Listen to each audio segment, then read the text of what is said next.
अस्पताल के खाली गलियारे में अचानक एक गुस्से भरी चीख गूंजी और उस मंजिल के नर्स स्टेशन तक जा पहुंची। नाइट ड्यूटी पर तैनात दो युवा नर्सों ने डर से भरी आंखों से एक दूसरे को देखा। उस रात ड्यूटी पर मौजूद matron sister Nirmala nurse station के पीछे वाले कमरे में थी। जब उन्होंने भी यह सुना, वह तुरंत दौड़ती हुई आईं। कोई मुसीबत में है, तुम दोनों अपनी सीटों से चिपकी क्यों हो? उन्होंने उन्हें फटकारा। उषा, जो दोनों नर्सों में बड़ी थी, हिचकिचाते हुए बोली, मैम, यह पहली बार नहीं है। पिछले कुछ महीनों से ऐसा हो रहा है। चीखें, कभी कभी गुस्से भरी दहाड़ें। कमरा नंबर 23 से आती है। कई लोगों ने इन्हें सुना है। कमरा नंबर 23 अस्पताल की पहली मंजिल पर स्थित प्राइवेट वार्ड का आखिरी अंधेरा और गंदा कमरा था। सफेद नग्न दीवारों वाला एक उतना ही अंधेरा संकरा गलियारा उस कमरे तक जाता था। हाँ मैम, यह सच है, दूसरी नर्स जूलियन ने कहा, और ये आवाजें तब ज्यादा सुनाई देती हैं जब कमरा खाली होता है। आज भी उस कमरे में कोई मरीज नहीं है। क्या बकवास है? सिस्टर निर्मला ने माथे पर बल डाला। मेरे साथ आओ, चलकर देखते हैं। वह बहादुरी से कमरा नंबर 23 की ओर बढ़ी, ये उम्मीद करते हुए कि नर्सें उनके पीछे आएंगी। वह कमरे के बाहर खड़ी थी। दरवाजा थोड़ा खुला था। इस्तेमाल में न होने पर इसे बंद होना चाहिए था। स्टाफ कितना लापरवाह है। उसी पल उन्हें एक गुर्राने की आवाज सुनाई दी। क्षण भर के लिए वह घबरा गई। फिर हिम्मत जुटाकर उन्होंने दरवाजा धक्का देकर खोला। कमरे में घुसने से पहले उन्होंने पीछे मुड़कर देखा। पीछे कोई नहीं था। नर्सों ने उनके आदेश का पालन नहीं किया था। इस आज्ञा न मानने वाली टोली को सबक सिखाना होगा। उन्होंने अपने दांत भींचे, एक सेकंड के लिए हिचकिचाईं और फिर अकेले कमरे में दाखिल हो गईं। कमरा अंधेरा और ठंडा था। वहां सड़न की एक बासी बदबूदार गंध थी, अस्पताल के अन्य कमरों जैसी नहीं, जो एंटीसेप्टिक और सैनिटाइजर की ताजा गंध से महकते थे। पर्दे खींचे हुए नहीं थे। खिड़की से चांद की हल्की रोशनी छनकर अंदर आ रही थी, और वहीं उनकी नजर ठहर गई खिड़की पर। वह जड़ हो गई। वहां कोई खड़ा था जो उन्हें गौर से देख रहा था। फिर वह साया उनकी ओर बढ़ने लगा। आखिरकार तुम आ ही गई, उन्होंने साफ तौर पर एक आदमी की आवाज सुनी। तुरंत उनके पीछे दरवाजा जोर के धमाके के साथ बंद हो गया। निर्मला फर्श पर जम गई। अब तक उनकी आंखों को अंधेरे की आदत हो गई थी। वह आकृति धीरे धीरे उनकी ओर आ रही थी। जब वह मात्र 5 फीट दूर थी तो उन्होंने वह चेहरा पहचान लिया। उनके गले से एक जोरदार चीख निकली और वह दरवाजे की ओर भागी। अब वह मजबूती से बंद था। उन्होंने उसे धक्का दिया। वह ऐसे जाम हो गया था जैसे सालों से खुला ही ना हो। उन्होंने अपने कांपते हाथों से उसे पीटा और लगातार चिल्लाई। तभी उन्हें अपनी गर्दन के पीछे 2 हाथों का एहसास हुआ। उनकी गर्दन पर दबाव धीरे धीरे बढ़ने लगा। वह होश खोने लगी। तभी दरवाजा खुला और बाहर एक वार्ड बॉय के साथ 2 नर्सें खड़ी थीं, कांपती और चिंतित। निर्मला उनकी बाहों में गिर गई। यह शिमला जिले के एक निजी अस्पताल की अक्टूबर 1968 की बात थी। मई 1969 सुबह के करीब 11 बजे रेणुका पहली मंजिल के प्राइवेट वार्ड के कमरा नंबर 23 में अकेली थी। उसके पति और दामाद पिछले 2 घंटों से लेबर रूम के बाहर थे। वह भी वहीं थी, लेकिन अरुणिमा के प्रसव पीड़ा के दौरान वह इतनी घबराई हुई और तनाव में दिख रही थी कि डॉक्टर ने नर्स से उसे आराम करने के लिए कमरे में ले जाने को कहा। डॉक्टर एक अतिरिक्त मरीज को नहीं संभालना चाहते थे। रेणुका दरवाजे पर खड़ी उस दुखद खाली खोखलेपन को देख रही थी जो कमरे में व्याप्त था। मरीज का बिस्तर, एक मेज, एक कुर्सी और दूसरे कोने में एक अटेंडेंट का बिस्तर, यही मामूली फर्नीचर था। एक खिड़की पहाड़ की सीधी दीवार की ओर खुलती थी, जिससे कमरे में बहुत कम रोशनी आती थी। नतीजतन कमरा अंधेरा और गंदा था, और दिन में भी कृत्रिम रोशनी की जरूरत पड़ती थी। नर्स दरवाजा खोलकर तुरंत वापस चली गई थी, उसे अकेला छोड़कर। रेणुका नर्स की आंखों में मौजूद दया और डर को नहीं देख पाई। कमरे में कदम रखते ही उसे वह बहुत ठंडा और डरावना लगा। उसने कमरे में भरी सीलन भरी गंध के कारण अपनी नाक सिकोड़ी। यहां कुछ ठीक नहीं था। कुछ ऐसा था जो उसे पीछे धकेल रहा था। ठंडी हवा के एक झोंके से रेणुका घबराहट में कांप गई। उसे कभी इतना अजीब और असहज महसूस नहीं हुआ था और वह कमरा बदलने की गुजारिश करने के लिए वापस मुड़ी। फिर यह सोचकर कि शायद अस्पताल के सारे कमरे ऐसे ही होंगे, उसने अपना मन बदल लिया। इसके अलावा अगर अरुणिमा की डिलीवरी नॉर्मल हुई तो उन्हें यहां 2 दिन से ज्यादा नहीं रुकना पड़ेगा। इन विचारों से उसने अपने परेशान मन को तसल्ली दी। वह इतनी तनाव में थी कि आराम नहीं कर सकी और उसने समय का उपयोग कमरा तैयार करने का फैसला किया। उसने बैग खोले। अपने डर और चिंता को दूर करने के लिए वह पवित्र भजन गाने लगी। सबसे पहले अपने बच्चे के प्रसाधन टॉयलेटरीज का बैग निकला और उसने उसे सावधानी से मरीज के बिस्तर के पास वाली छोटी मेज पर रख दिया। जैसे ही उसने सामान देखा, उसके पीछे एक जोरदार धमक हुई। बैग फर्श पर पड़ा था।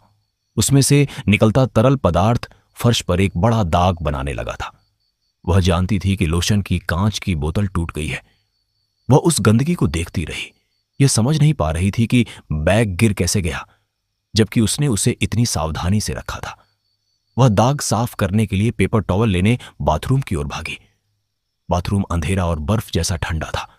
ऐसा लगा जैसे किसी रेफ्रिजरेटर का दरवाजा खोल दिया गया हो। तभी उसे किसी चीज के घिसटने के कदमों की हल्की आवाज सुनाई दी। कोई उसके पीछे अंदर आया था। मुख्य दरवाजा बंद था। उसने लाइट जलाई और चारों ओर देखा। खाली जगह उसे वापस घूर रही थी। एक अजीब हैरान करने वाले डर ने उसके दिल को जकड़ लिया।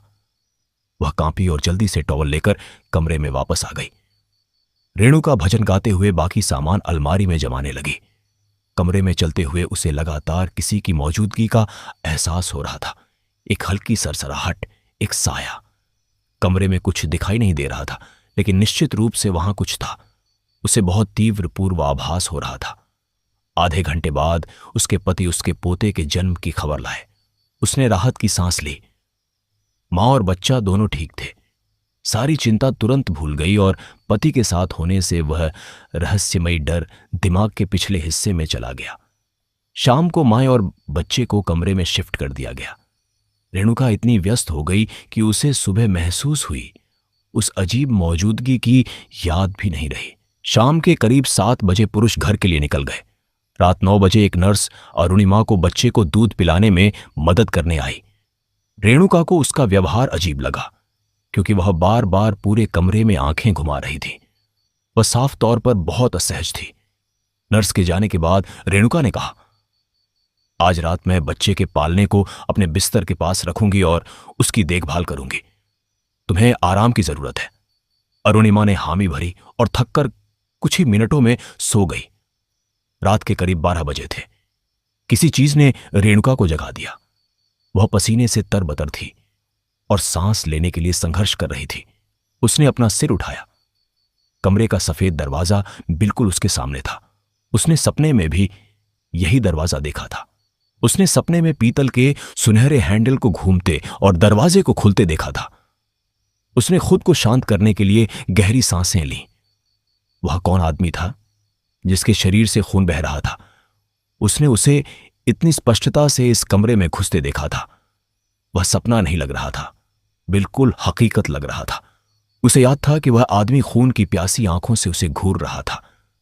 रेणुका ने कमरे का मुआयना किया। वह खाली, उदास और बहुत ठंडा लग रहा था। वह कांपी और बच्चे को देखने के लिए सिर उठाया। वह चैन से सो रहा था।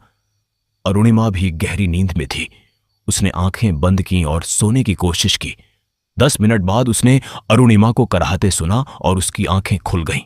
उसने तुरंत अपनी बेटी के ऊपर झुका हुआ एक धुंधला साया देखा। जैसे जैसे साया स्पष्ट हुआ, अरुणिमा का संघर्ष तेज हो गया।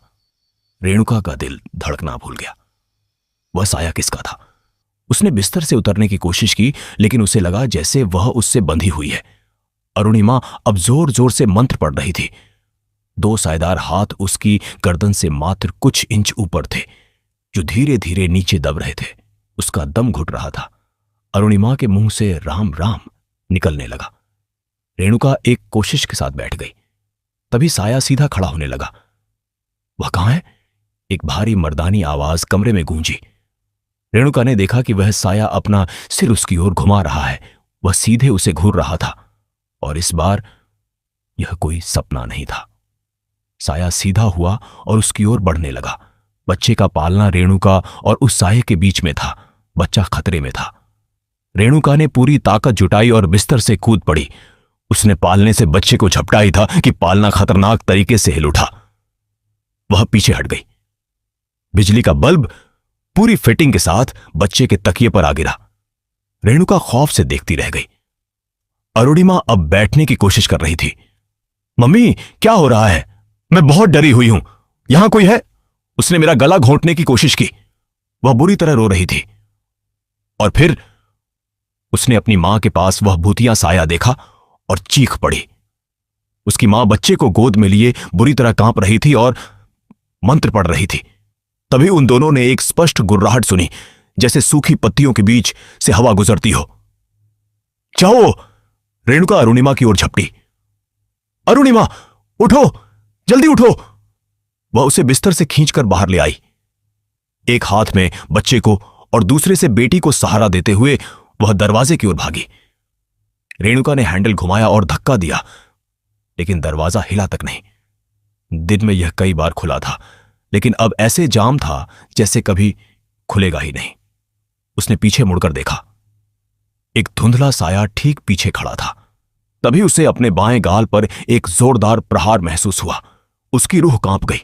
वह चीखी और अरुणिमा भी। वह कहां है? उन्होंने फिर सुना। उस पल रेणुका को एहसास हुआ कि वह भूतिया सत्ता किसी को ढूंढ रही है। हमसे दूर रहो! वह चिल्लाई और पूरी ताकत लगाकर दरवाजा खोला। ओम भूर्भुवः स्वः! कांपती आवाज में मंत्र पढ़ते हुए वे बाहर भाग निकले। ड्यूटी पर मौजूद नर्सें उनकी तीमामे के उनकी ओर दौड़ी। क्या हुआ? मरीज को ऐसे बाहर नहीं आना चाहिए। अरुणिमा फुसफुसाते हुए बोली। कमरे में कोई है, कोई भूभूत हमें मारना चाहता है, रेणुका ने जोड़ा। गुस्से वाला और हिंसक। हमने देखा है उसे। हम उस कमरे में नहीं रह सकते। नर्सें सिहर उठीं। उन्होंने मैट्रन से बात करने की बात कही। जब अरुणिमा दर्द के मारे फर्श पर गिरने लगी, तब नर्सों ने सक्रिय होकर उन्हें पानी दिया और बैठने की जगह दी। 10 मिनट बाद रेणुका और अरुणिमा थोड़ा शांत हुई। रेणुका ने अपना गाल सहलाते हुए बताया, बाहर आने से पहले मुझे अपने चेहरे पर एक मुक्का महसूस हुआ। अभी भी दर्द हो रहा है। नर्स स्टेशन की रोशनी में नर्सों ने देखा। रेणुका का बायां गाल दाएं गाल से बिल्कुल अलग था। वह सूझा हुआ और लाल था, जो धीरे धीरे बैंगनी पड़ रहा था। यह इस बात का सबूत था कि किसी ने उसे जोर से मुक्का मारा था। वह और शक्तिशाली और हिंसक होता जा रहा है। नर्स फुसफुसाई। अगले दिन पूरे अस्पताल में कमरा नंबर 23 की चर्चा थी। नर्सों के बीच इशारे हो रहे थे। हम सही थे। वह कमरा प्रेतबाधित है। रेणुका और अरुणिमा को उसी मंजिल के एक नए कमरे में शिफ्ट कर दिया गया। रेणुका चिंतित थी। उसे यकीन हो गया था कि वह भूत किसी को ढूंढ रहा है और वह व्यक्ति नहीं थे। तभी दरवाजे पर दस्तक हुई। मैट्रन निर्मला उनसे मिलने आई थी। वह अपने सफेद यूनिफॉर्म में पूरी पेशेवर लग रही थी, लेकिन उनके चेहरे पर चिंता थी। मैंने कल रात की घटना के बारे में सुना। यह बहुत दुर्भाग्यपूर्ण था। उन्होंने अरुणिमा के बिस्तर के पास आकर कहा, कल सुबह जब मुझे पता चला कि यह कमरा एक नई मां को दिया गया है तो मैंने विरोध किया था। मैंने उन्हें बताया था कि उस कमरे में कुछ है।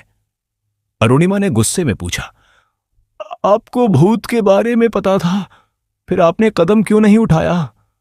मैंने कई बार अधिकारियों को बताया है। आप पहली नहीं हैं जिसे यहां ऐसा एहसास हुआ है, लेकिन प्रशासन मेरी बात मानने को तैयार नहीं है। रेणुका ने कहा, यह अस्पताल डरावना है, हम यहां एक दिन भी नहीं रुक सकते। मैट्रन निर्मला ने बताया कि डॉक्टर ने कल तक निगरानी में रखने के निर्देश दिए हैं। रेणुका के जोर देने पर निर्मला ने रहस्य से पर्दा उठाने का फैसला किया।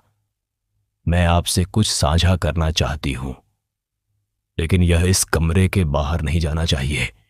निर्मला ने बताया कि अजीब चीजें करीब 1 साल पहले शुरू हुई, जब पुलिस एक गंभीर रूप से घायल युवक को अस्पताल लाई थी। उसका अपने चाचा से झगड़ा हुआ था और उसके चाचा ने उसके सीने में खंजर घोंप दिया था। ओ मेरे भगवान! अरुणिमा की सांस रुक गई। वह एक सुंदर नौजवान था जिसकी 1 हफ्ते बाद शादी होने वाली थी। जब उसे लाया गया वह होश में था। ड्यूटी पर मौजूद युवा डॉक्टर नर्वस था। उसने अभी अपनी विशेषज्ञता पूरी की ही थी। निर्मला ने बताया कि सीनियर सर्जन डॉक्टर सिंगला बाहर थे। उन्होंने जूनियर डॉक्टर को इंतजार करने के लिए कहा था, लेकिन उस नौजवान डॉक्टर ने एक ही झटके में वह खंजर बाहर खींच लिया। इससे उसकी मुख्य धमनी कट गई और खून का फव्वारा फूट पड़ा। कितना गैर जिम्मेदार डॉक्टर, रेणुका ने गुस्सा जाहिर किया। निर्मला ने बताया कि खंजर थोड़ा मुड़ा हुआ था और डॉक्टर ने जल्दबाजी में उसे बाहर खींच लिया। मैंने खून रोकने की बहुत कोशिश की, लेकिन बहुत देर हो चुकी थी। तभी वह युवक जाग गया और उसने गुस्से में कुछ अपशब्द कहे और उसकी जान निकल गई। लेकिन इसका कमरा नंबर 23 से क्या संबंध? रेणुका ने पूछा, क्योंकि वहीं उसने अंतिम सांस ली। जब सीनियर डॉक्टर आने वाले थे तो वह नौजवान डॉक्टर डर गया। उसने मुझसे, दूसरी नर्स और एनेस्थेटिस्ट से गिड़गिड़ाया कि उसका करियर बर्बाद हो जाएगा। हमने आधे मन से हार मान ली और उस बेहोश मरीज को चुपके से कमरा नंबर 23 में ले गए ताकि दिखा सकें कि हम उसे ओटी में कभी लाए ही नहीं। तो वह आदमी उस कमरे में मरा। एक गुस्से वाला आदमी जो जानता था कि डॉक्टरों की लापरवाही ने उसे मारा है। अरुणिमा ने आंखें मूंद लीं। निर्मला ने बताया कि उसने सीनियर डॉक्टर से झूठ बोला था कि आदमी की मौत के बाद खंजर निकाला गया। कुछ दिनों बाद जब मैं उस कमरे में गई, मैंने उसे देखा। खिड़की के पास खड़ा साया, वह वही युवक था। उसका चेहरा गुस्से में विकृत था।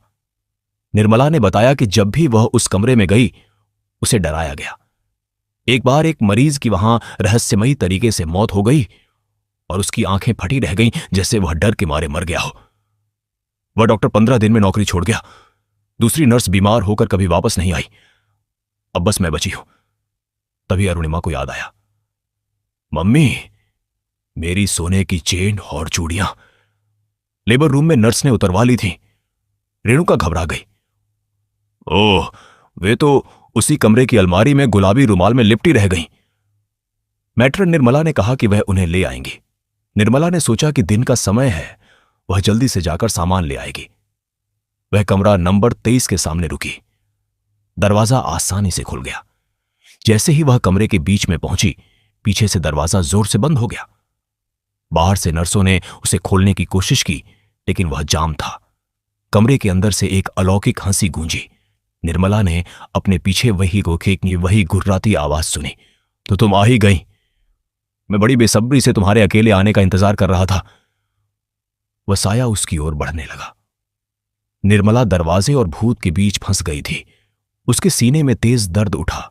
उसे लगा कि उसे हार्ट अटैक आ रहा है। जब उसे होश आया, वह अभी भी उसी कमरे में थी। उसने देखा कि वह युवक खिड़की के पास खड़ा उसे देख रहा है। मुझे जाने दो हरी, जो हुआ उसके लिए मुझे माफ कर दो। तुम्हारी माफी मुझे वापस जिंदा नहीं करेगी चाची। तुम्हें अब तक पता चल ही गया होगा कि तुम्हारे पति ने ही मेरे सीने में वह खंजर घोंपा था। वही ईर्ष्यालु, निकम्मा आदमी। उसकी नजर मेरी होने वाली दुल्हन पर थी। और तुम मुझे जानती थी, फिर भी तुमने मुझे मरने दिया। निर्मला फर्श पर गिर पड़ी। मेरा पति बुरा आदमी है, लेकिन मैंने तुम्हें बचाने की कोशिश की थी। हरी उसकी ओर बढ़ा। अब तुम मेरे साथ हो और हम साथ मिलकर उस आदमी से बदला लेंगे जिसने हमें तबाह किया। नहीं, तुम मर चुके हो। मुझे वापस जाना है। मेरे बच्चों को मेरी जरूरत है। भूत ने एक खोखली हंसी के साथ कहा। तुम्हें क्या लगता है तुम घर जा सकती हो? उसने निर्मला के पीछे फर्श की ओर इशारा किया। निर्मला ने पीछे मुड़कर देखा और उसकी आंखें फटी रह गईं। फर्श पर एक शरीर पड़ा था, मैट्रन की वर्दी में, उसका अपना शरीर। उस सुबह अस्पताल की शांति को भंग करते हुए कमरा नंबर 23 से एक खून जमा देने वाली चीख और एक भयानक हंसी एक साथ गूंजी, जो गलियारों से होती हुई पूरी मंजिल पर गूंज गई।